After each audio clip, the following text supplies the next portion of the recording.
Hello lovelies, today I'm going to show you how to shorten sleeves easily. So first of all, here is the sleeve. This is a dress, so I'll fold it equally like this.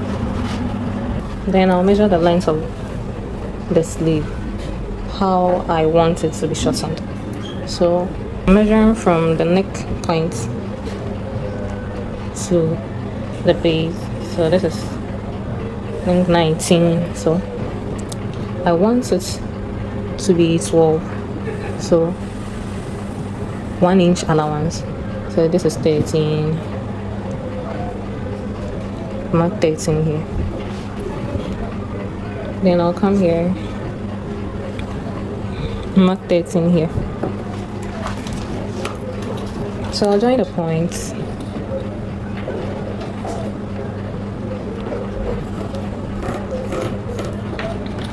Then I'll cut it.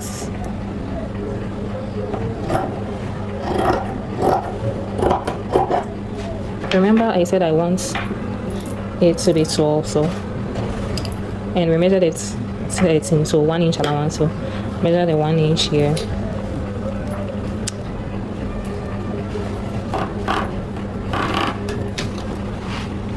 I'll do same for the back too.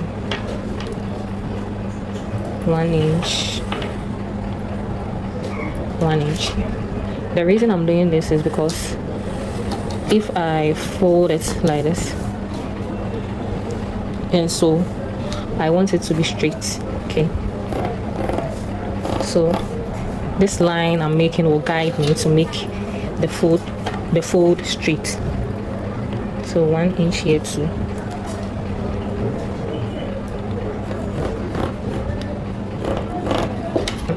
So this is the line I've made. So I'll fold it like this, then I'll fold it again exactly on the line I made, then I'll stitch it, okay? So it will be equal because I'll be folding it exactly on the line I made, okay? Now I'll stitch here.